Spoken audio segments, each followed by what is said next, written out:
되겠죠? 우리가 방금 전에 불렀던 그 찬양처럼 주님 바라보고 해야 되겠습니다. 자, 이사야서 44장입니다. 자, 오늘 이런 부분이에요. 오늘 저희들이 나누어야 될 부분이 이사야서 44장 1절부터 8절. 지난주에는 우리 장로님이 기도하실 때에 다 정리해 주셨죠. 이스라엘을 왜 지으셨는가? 찬송 부르게 하기 위해서 지으셨다. 그 찬송 부르게 하기 위해서 지으신 그 이스라엘에 대해서, 야곱에 대해서 오늘 저희들이 하나님께서 어떻게 생각하시느냐, 또 우리는 그 하나님을 어떻게 생각해야 되느냐. 이사야서 44장 1절부터 8절입니다. 나의 종 야곱, 내가 택한 이스라엘아, 이제 들으라.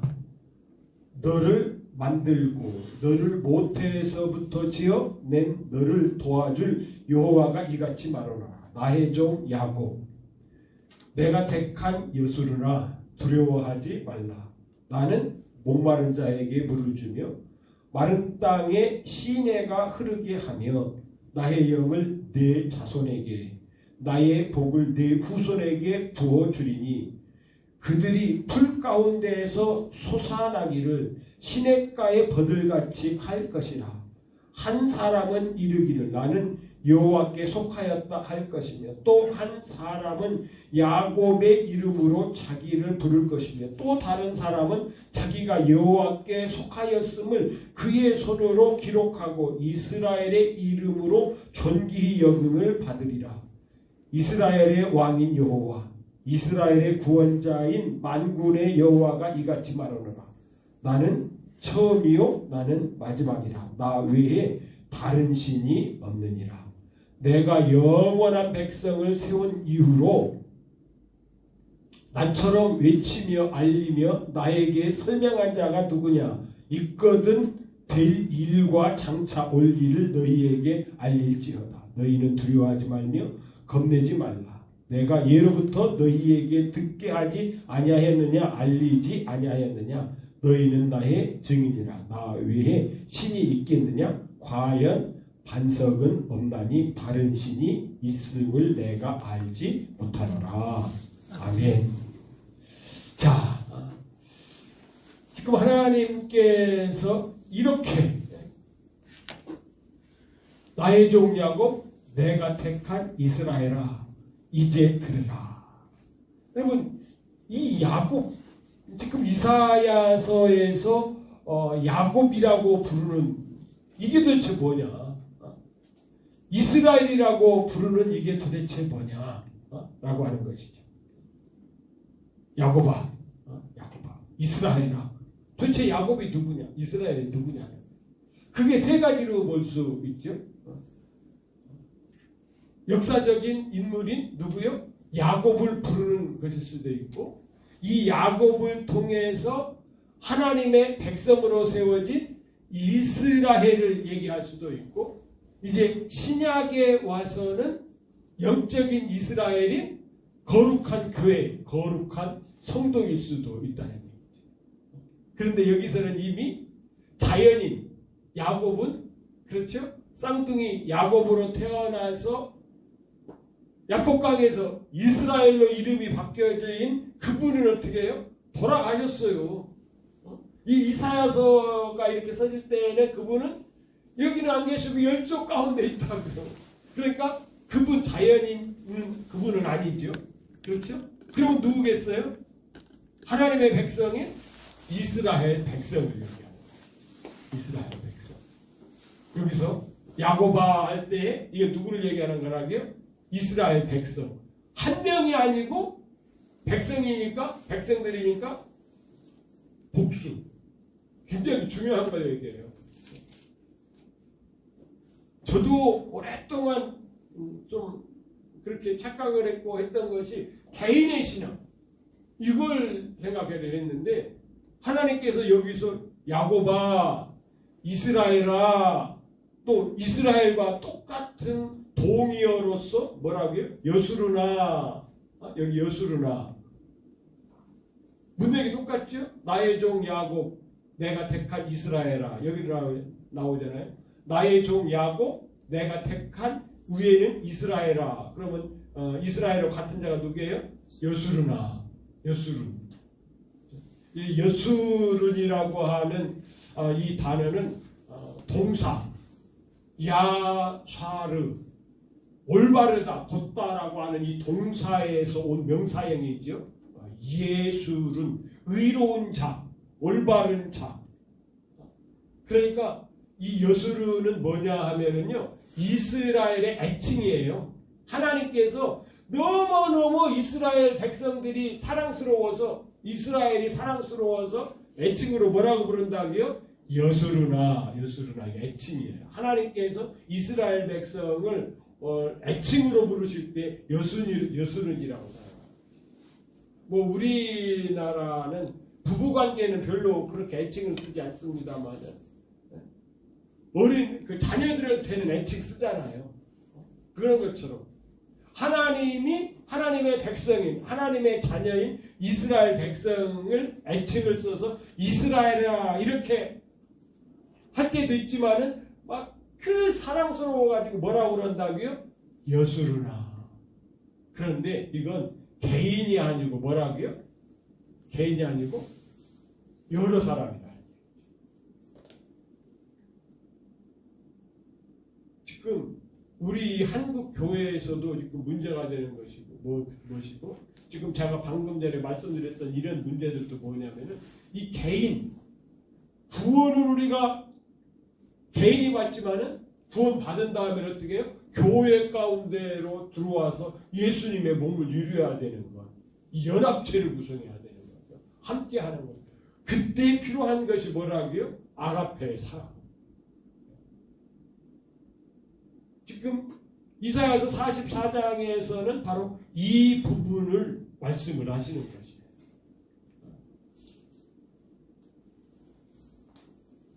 그러니까 우리는 개인 종목이 아니에요. 우리 기독교 신앙은 개인 뭐 이렇게 스포츠에서도 어떻습니까? 혼자 경기하는 것 있잖아요. 뭐 테니스 단식, 뭐 배드민턴 단식. 그런데 복싱만 돼도 어떻습니까? 호흡이 잘 맞아야 돼요. 특별히 축구 같은 거. 스타 플레이어 한 분 있다고 해가지고 되는 게 아니에요. 손흥민이 있어도 축구는 어떻게 해요? 거기에 받쳐주고 이래야 되는 것이에요.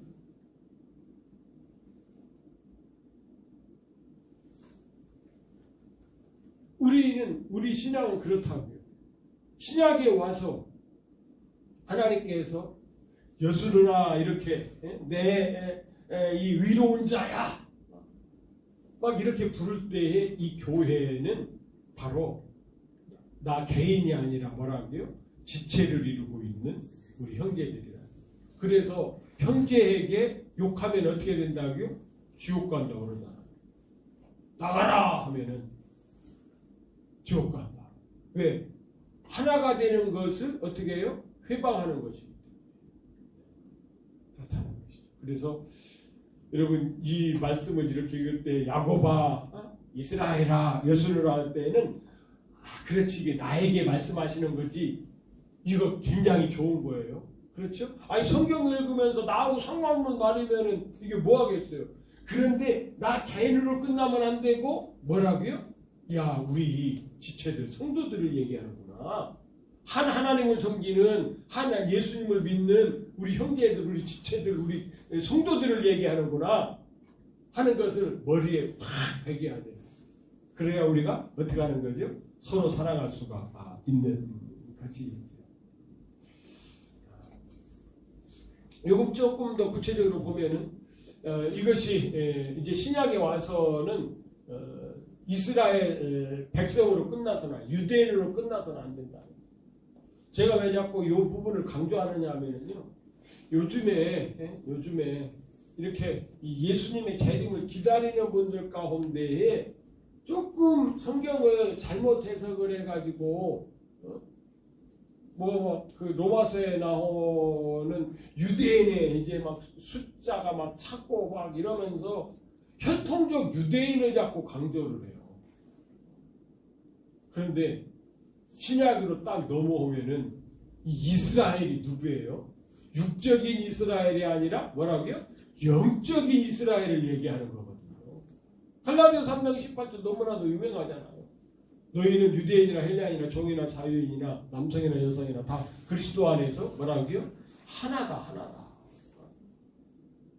여기 야곱, 이스라엘 그러면 이거 유대인만 하네. 그게 아니에요. 영적인 유대인, 영적인 이스라엘. 특별히 요한계시록에 뭐가 나온다고요? 요셉 지파가 나와요. 여러분 이스라엘 12지파 가운데 요셉 지파가 있어요? 없어요? 없어요. 창세기 49장에 가면 무슨 얘기가 나와요? 야곱이 어떻게 합니까? 자기 손주들 아들 요셉 앞에서 야 얘들은 이제 내 호적에 입적시켜. 그리고 성경에 분명히 나와요. 이제부터 내가 낳은 자식은 네 아들이야. 이미 나와서 큰 므낫세와 에브라임은 이제 내 아들로 입적시켰어.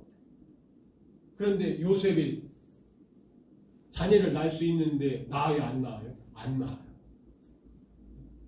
그래 안 낳고 요셉의 이름은 12지파 가운데 빠지지요. 그런데 요한계시록에 오니까 요셉 지파가 들어가고 오히려 에브라임 지파는 빠져버리고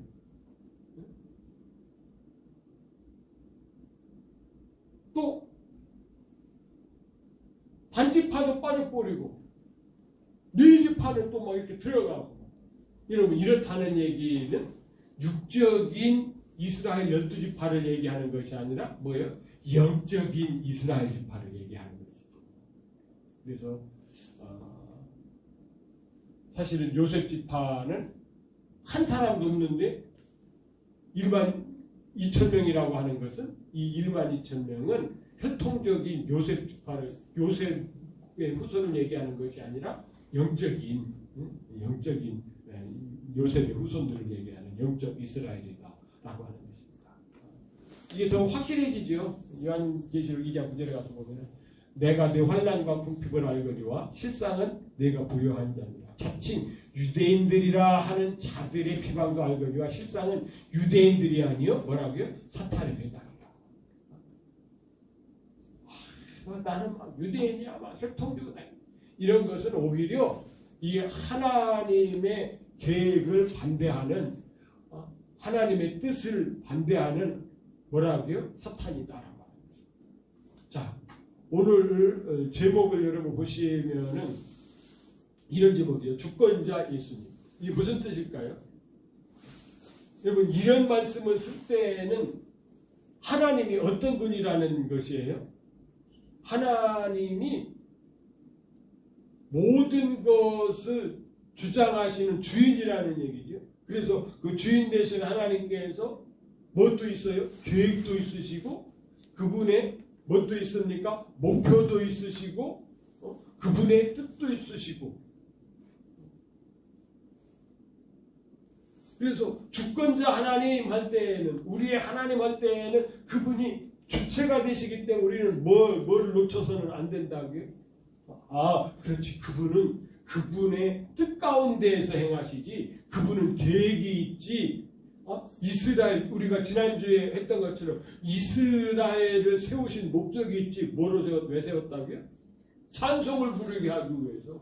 그런데 그것이 신약에 와서 보니까 단순히 우리가 교회 가서 찬송 부르고 이게 아니고 뭐라고요? 정말로 그 아들 되시는 그렇죠? 그 맏아들 되신 그분이 내가 꼭 이 찬송을 부르고 싶어. 이 교회들 앞에 서서 부르고 싶어. 그 찬송을 함께 부르는 것. 그러니까 목적이 있으신 하나님, 계획이 있으신 하나님, 뜻이 있으신 하나님 이것을 머리에 딱 둬야 된다. 그래서 우리는 항상 하나님의 뜻이 무엇일까? 하나님의 생각이 무엇일까? 하나님의 목적은 무엇일까? 이거 놓치고 막 이렇게 열심히 연구하고 하는 건 소용없는 거예요. 왜요? 하나님의 뜻하고 이게 연결이 돼야 되기 때문에 그렇다라고 하는 것입니다.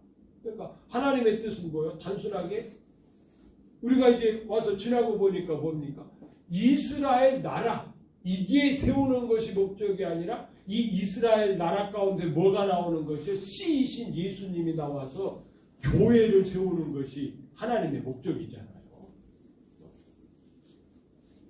여러분 이것까지 우리가 연결이 돼야 된다라고 하는 것입니다. 여러분 이것을 생각을 해야 여러분 성경이 말하는 진짜 믿음 이것을 많은 분들이 놓쳐요. 안타깝게 이걸 놓치고 내 개인 신앙만 그래서 내가 막 이렇게 해서 천국 가고 내가 예수님 막 신부 돼가지고 막 예수님 만나고 이렇게 하는데 내 개인이 아니라 뭐라고요? 하나의 목적은 우리가 더불어서 함께 하는 것이지.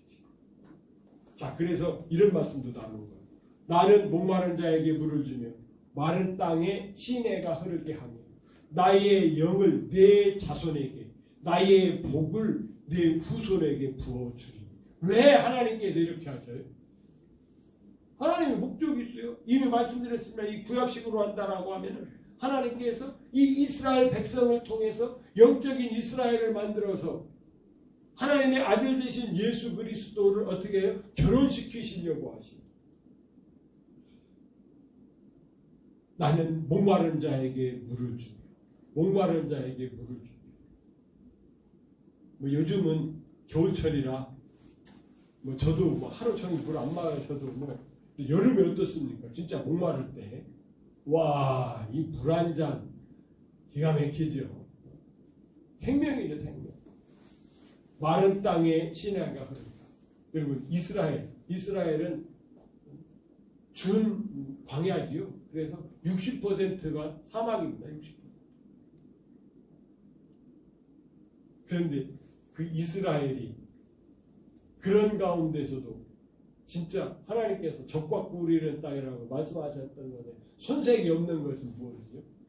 아니 그들이 1948년도에 독립을 하고서 나라를 잘 이렇게 바꿔가지고서요 갈릴리 그 호수 물을 다 이용해가지고서 푸르른 정원 만들어 아주 특별하게 그렇게 오늘도 제가 유튜브 보니까 그 이스라엘의 그 물 관리에 대해서 어떤 분이 나와서 이렇게 설명을 하는데 그 관을 이용해가지고 물이 똑똑똑 떨어지게 그래서 물을 낭비하지 아니하고 식물을 키우는 거.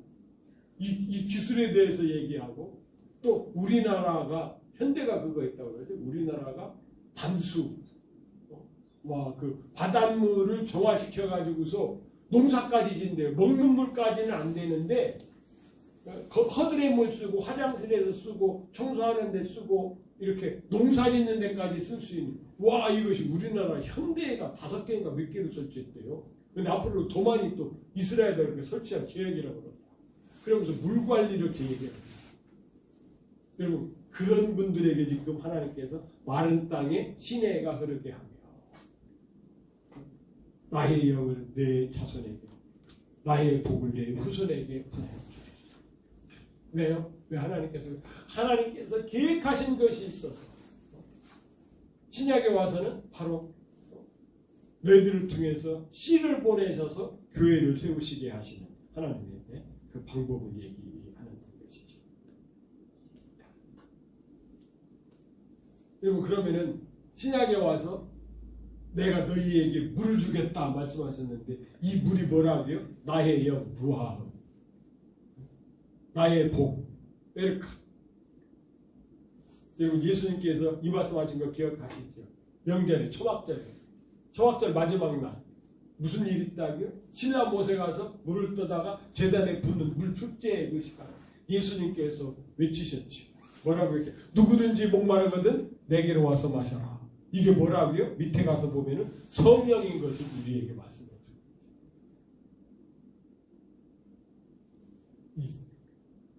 성령님 가운데에서 우리가 신앙생활하면 영적인 갈증이 없어요.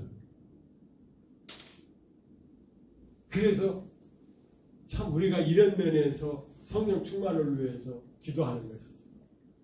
성령이 소멸돼 버리면 어떻게 해야 돼요? 열심히 하면 할수록 더 갈증이 나는 거예요. 그런데 성령께 사로잡혀서 우리가 하면은 그것이 뭐가 돼요? 생수가 되므로 말이에요.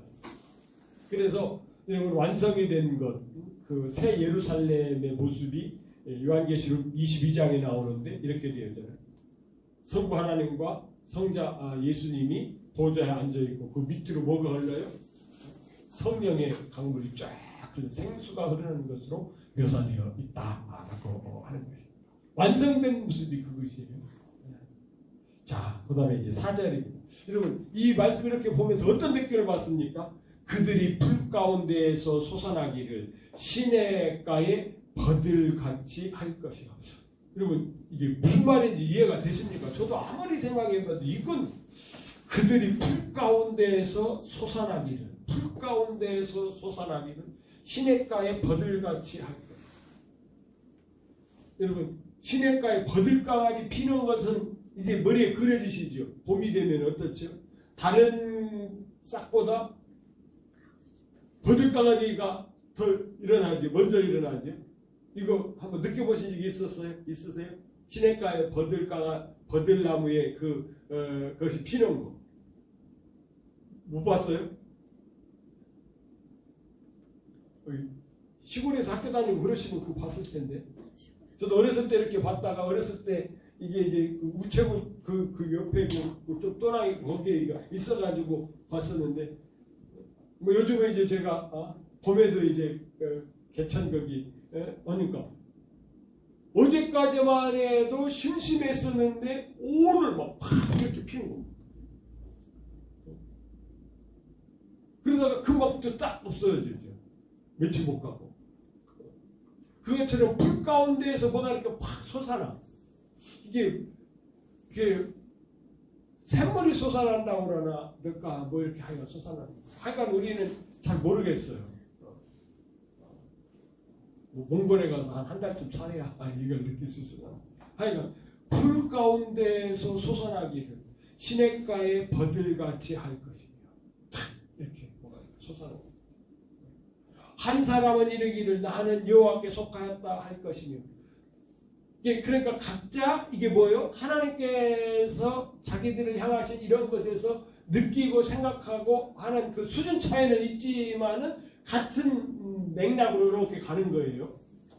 뭐 한 사람은 믿음으로 가고 한 사람은 불신앙으로 가고 한 사람은 우상으로 가고 그러는 것이 아니라 가긴 가는데 약간씩 차이가 있는데 맥락은 같아. 한 사람은 이르기를 나는 여호와께 속하였다 할 것이며 또 한 사람은 야곱의 이름으로 자기를 부를 것이며 약간씩 차이긴 한데 또 다른 사람은 자기가 여호와께 속하였음을 그의 손으로 기록하고 우와 그 속한 것을 또 기록을 해놓네. 내가 하나님께 속했습니다. 이스라엘의 이름으로 존귀 여김을 받으리라. 이런 사람. 누구에게 속했다고요? 여호와께 속했다. 나는 하나님의 백성이다. 나는 하나님의 것이다. 나의 주인은 주권자는 누구다? 하나님이시다. 하나님이 나의 주권자. 이게 우리의 항목선언이지. 내가 주권자가 아니고 누가요? 하나님이. 그래서 여러분 내 맘대로 안 돼가지고 막 이럴 때 아차 그렇지. 내 맘대로 안 되는 것이 이게 복이지. 누구 맘대로 돼야 돼? 하나님의 맘대로 하나님의 뜻대로. 그래서 내 맘대로 안 되는 것이 서운한 것이 아니라 안 되는 것이 아이고 내 맘대로 내 뜻대로 됐으면 큰일 날 뻔했네. 그런 거 많습니다. 그런 거 많아요. 물론 내 마음대로 이렇게 된 것도 뭐 우연히 하나님의 뜻하고 일치돼서 좋은 결과를 맺는 것도 있지만은 어떤 때는 그게 내 욕심으로 그럴 수도 있고 내 정욕으로 그럴 수도 있고 내 감정으로 그럴 수도 있고 내 경향성으로 그럴 수도 있어가지고 그렇게 안 되는 것이 훨씬 결과적으로 보면은 좋은데 그 안 된다고 서운하게 생각하면은 어떻게 돼요? 오히려 그렇게 안 되고 하나님의 뜻대로 된 것이 더 복된 것이죠. 그 얘기를 지금 여기서 하고 있는 것입니다. 6절 보겠습니다. 이스라엘의 왕인 누구라고요? 여호와. 이스라엘의 주권자인 누구요? 여호와. 우리의 주권자이신 여호와 이런 뜻이죠. 이스라엘의 구원자인 만군의 여호와가 이같이 말하노라. 나는 처음이요 나는 마지막이다. 아까 말씀드렸죠. 나는 처음이요 나는 마지막이다. 계획하시는 분이 누구예요? 하나님이셔요. 처음과 끝을 계획하신 분이 하나님이시오. 뜻하신 바가 하나님이시오. 나 외에 다른 신들 일로임이 없느니라. 우리는 자꾸 다른 신도 있는 것처럼 생각하는데요. 아니요. 하나님 외에는 신이 있어요? 없어요? 없어요. 다른 것은 신이라고 해도 그건 가짜고 우상이고 또 마귀를 착각해가지고 마귀 사탄을 착각해가지고 신처럼 그렇게 여기는 것이지 사실 신은 누구라고요? 하나님 한 분이십니다. 귀신도 신 아니에요. 우리 식으로는 귀신, 신이 신 그렇게 하는 거지만 그것은 제가 여기서 신이라고 하는 것은 창조주 얘기하는 거죠. 피조물이에요. 피조물.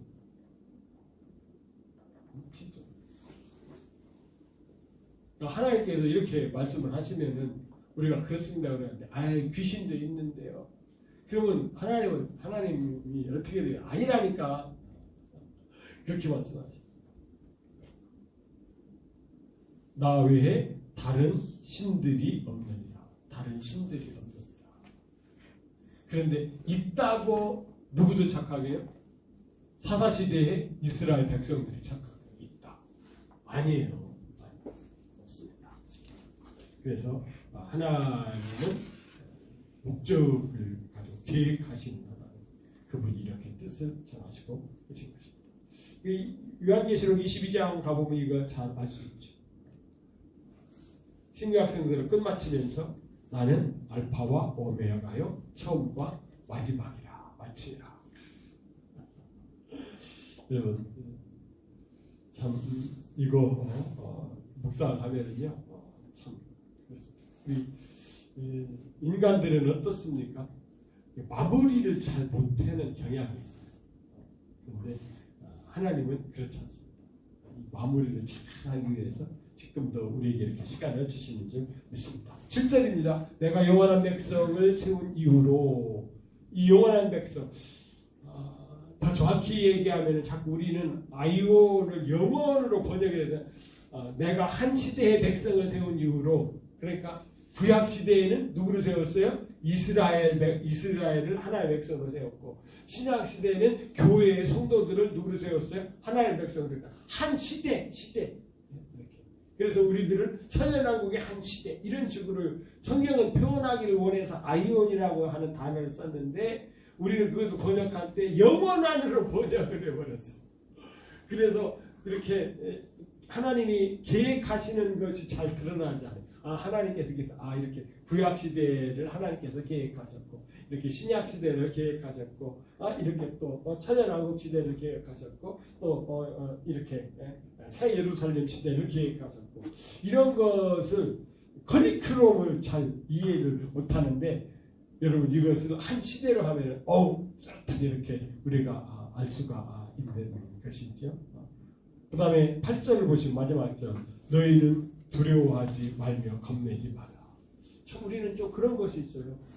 이 새로운 세계에 대해서 또 앞으로 내가 이렇게 해야 될 것에 대해서 두려움을 좀 갖는 경향이 있죠. 그런데 하나님께서 어떻게 한다고요? 함께 하시니까 아까 앞부분에 도와주시니까 두려워할 필요 없다는 거예요. 너희는 두려워하지 말라 겁내지 말라. 내가 예로부터 너희에게 듣게 하지 아니하였느냐 알리지 아니하였느냐. 너희는 나의 증인이라. 나 외에 신이 있겠느냐?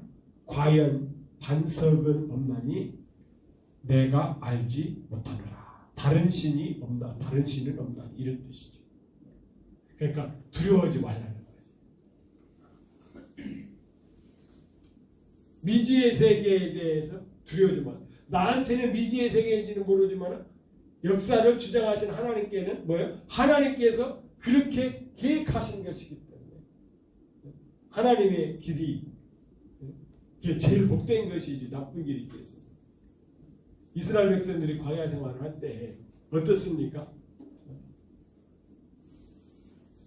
하나님께서 제일 좋은 길로 어떻게 하는 거예요? 인도하시는 거예요. 우리 인생에 제일 좋은.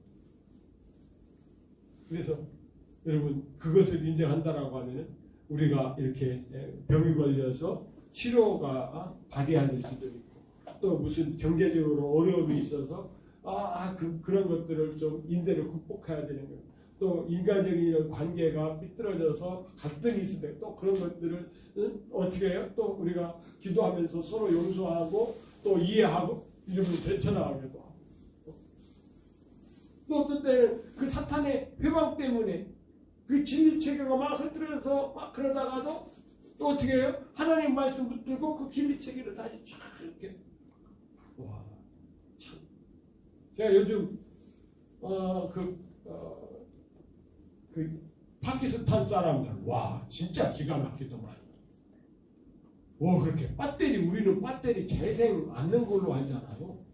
와 그 사람들은 배터리를 그거 새 거로 만들어 버리더라고요.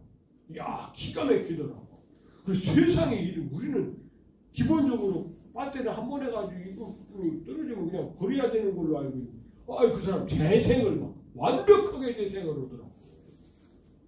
우리는 타이어 어떻게 옆에 찢어지면은 이거 소용없다 버려. 옆에 찢은 것도 막 우리나라에서 다 그러고 막 수입해다가요. 막 그것을 새 타이어처럼 막 그렇게 또 만들고 기가 막혀. 와.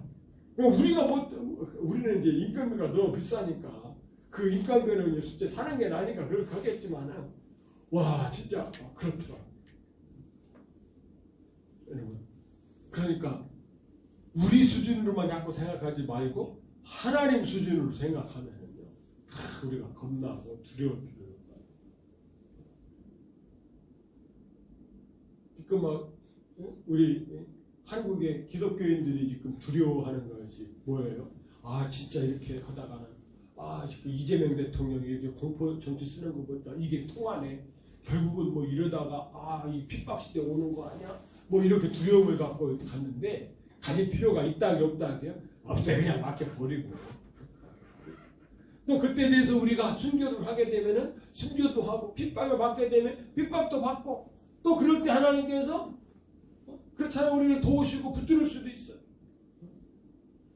사자굴에 던져졌던 다니엘의 그 친구들처럼 또 하나님께서 붙드시고. 그래서 여러분 우리가 하나님을 의지하고 사는 것은 두려움 가운데 사는 것이 아니라 겁내는 것 가운데 사는 것이다. 여호수아에게도 말씀하셨듯이 강하고 담대한 믿음으로 그렇죠. 하나님의 말씀을 들고 살아가는 것이죠.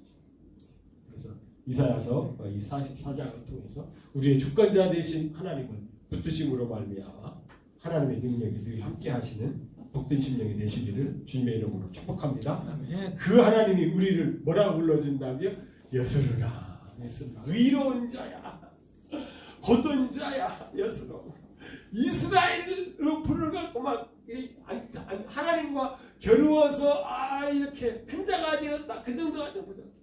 여스르나 하나님께서 우리를 이렇게 정말로 외할머니가 외손녀를 막 그렇게 사랑하듯이 하나님께서 우리를 여스르나 하면서 사랑하는 이 사랑의 마음과 느끼고 누릴 수 있기를